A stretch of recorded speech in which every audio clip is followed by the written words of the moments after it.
Hello and welcome to NewFilmmakers Los Angeles in partnership with Movie Maker magazine. My name is Danny DeLillo and we're here at the South Park Center and I'm here with Sade with her movie, Pony Boy. Let's take a look at the clip.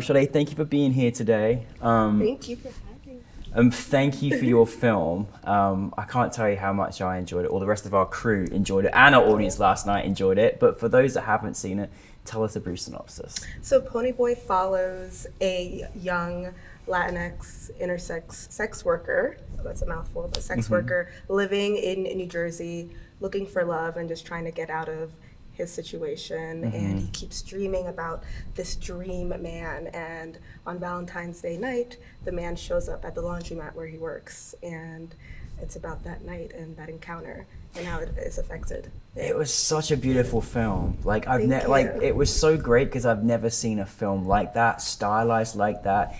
And then, of course, you know, the fact that you were literally the first people to make a film that is the focus lead of, you know, its intersex person as First well. narrative, yeah. You know, which was wonderful. Where did the inspiration come for you in making this particular project? So I'll speak first for River, since River's not here. River, who plays Pony Boy, wrote, directed with me, and starred in it. Genius, right? Yeah. So River is intersex, and he did a project called Candide for his NYU thesis.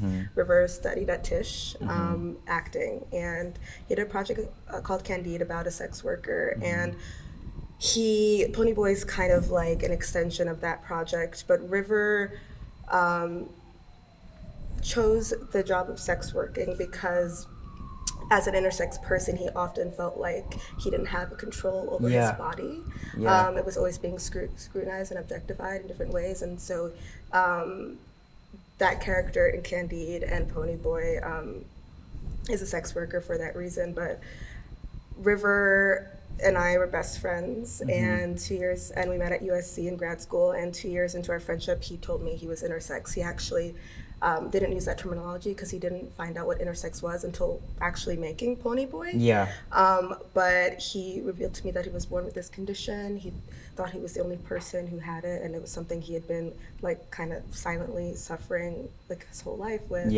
And I had no idea. I had no idea as his best friend that he was going through this. I did not know or understand what intersex was. I of course had heard of the term hermaphrodite, but I was not up to date with just that term. The term intersex. Would you mind sharing with our audience, like anyone that's not heard what intersex is? Absolutely. So intersex is an umbrella term for a condition when a child is born with genitalia that cannot be classified as male or female, or categorized as male or female. And so it is an umbrella term for dozens and dozens of conditions. And basically what's going on now in the intersex community is that there's a lot of human rights abuses.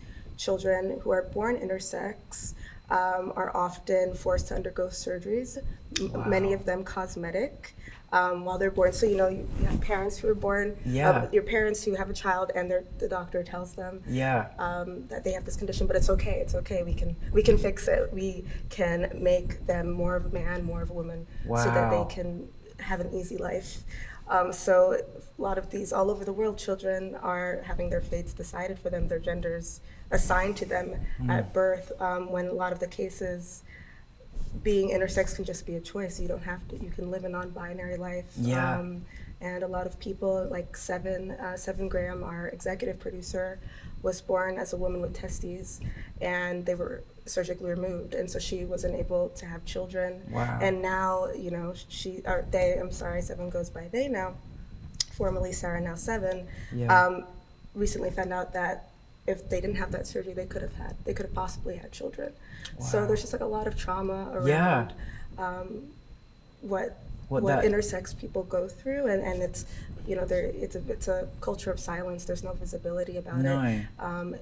It's being intersex is as common as having red hair, and you might know a lot intersex people in your life that Right. you have no idea. And if you go to many parts of the world, there's a lot of people with red hair. So, you know, Yes. I mean, you know, and Yes. so it's not as uncommon as we may think it is. Absolutely. And so I think it's so wonderful that firstly you just became best friends and found each other.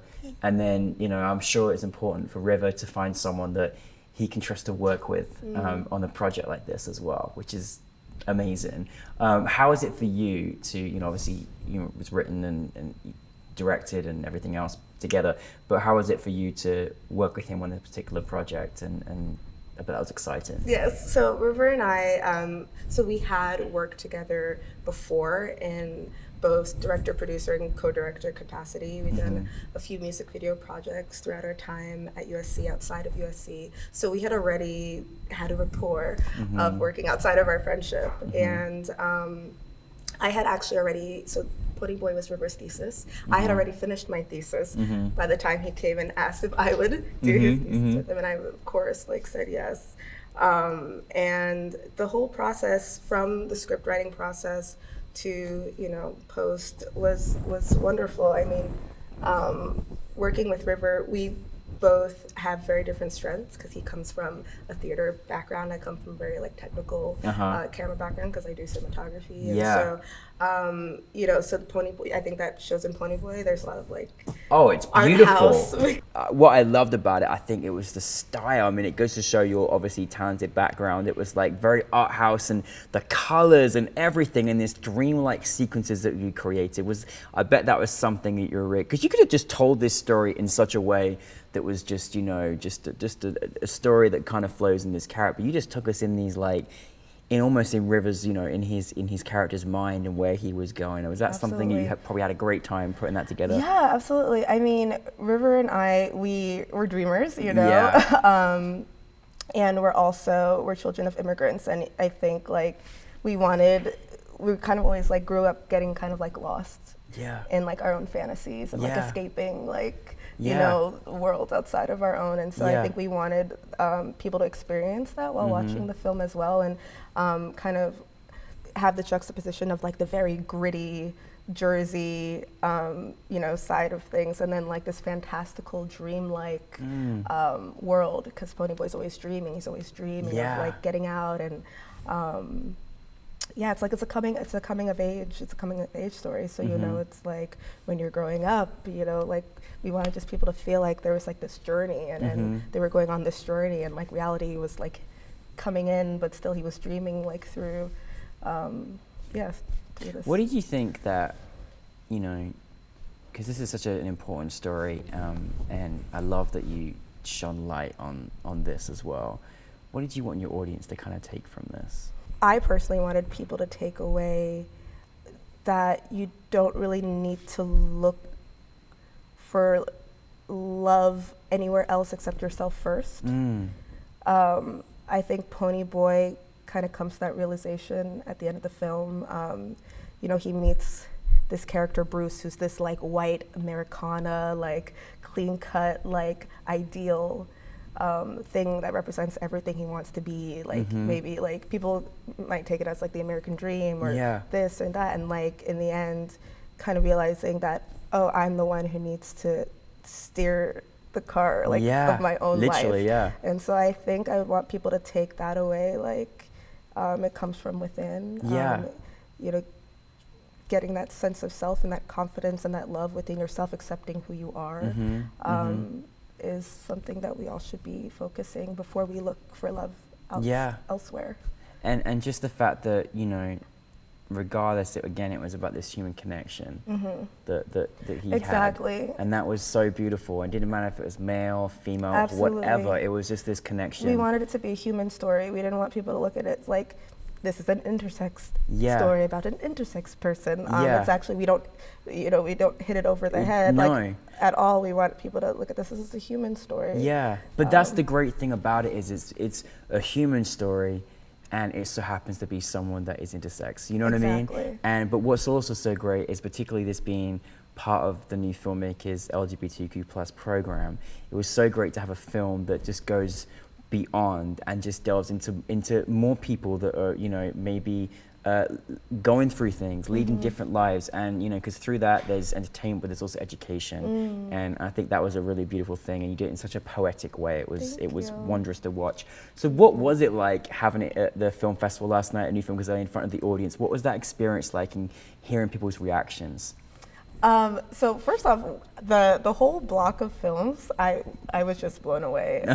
Like every single film was amazing. And usually when you do film festivals, you know, there's a couple that are like, you know, think it's strong. But I truly felt like we were just so honored to be included in such a great group of films. But it's always River and I usually, like, he wasn't there last night, but every screening we like hold each other's hands because it's like, you never know how people are going to react. And of course for River, it's essentially every time it's like a coming out of like being intersex. This whole film has been like a coming out for him, so it's like, you know, we never know how people are going to receive it, if people are going to get it.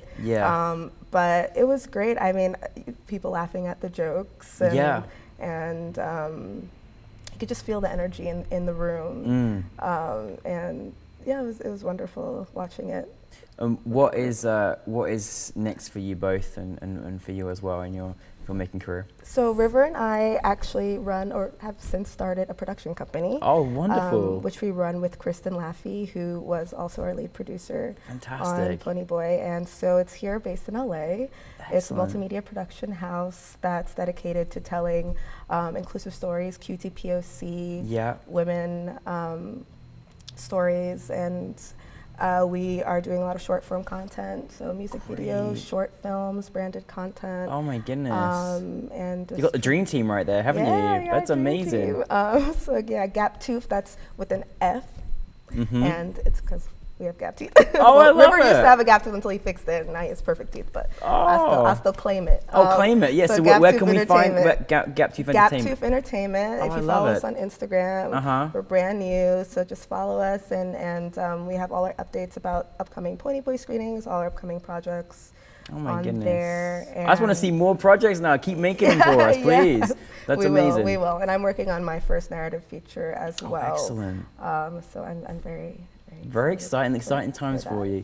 I mean, obviously you're so early in your career and so many amazing things to come forward for you. What have you learned so far? What piece of advice you've been given or do you go by in your filmmaking career that maybe you could share with other aspiring filmmakers out there? I would say don't get hung up trying to create things for other people. Really stay true to yourself. And I think if you search long enough, you'll find that the things that make you the most or the things that you might have felt insecure about, or all the like pain and things you went through, like growing up, might become your inspiration today. Like growing up, I didn't like my identity. I went to a predominantly white school. I was constantly like confused about who I was, and just like did not like anything like about me. I thought my family was weird, like blah, blah. And now like I'm realizing everything I write about is about my culture and my identity and about my family, and it's where like all my inspiration comes from. All the things that made me different and that I was so insecure about growing up have now become like my inspiration for your art. And I've just embrace yourself, embrace your differences, and just keep creating, because like if that's what you are meant to do, just don't stop. Like don't get hung up trying to do stuff that for the mainstream or for anybody else besides yourself, because that's when it starts to be fun. Oh my goodness, it's so true. I've got education for life right here, Sade. Thank you. Listen, thank you so much, Pony Boy. Thank you to you. Thank you to River. Thank you for your whole team. And please just keep bringing much more of your talented film to us as well. Thank you. So wish you best luck. Thank you. Thank you. Sade, everybody. Pony Boy.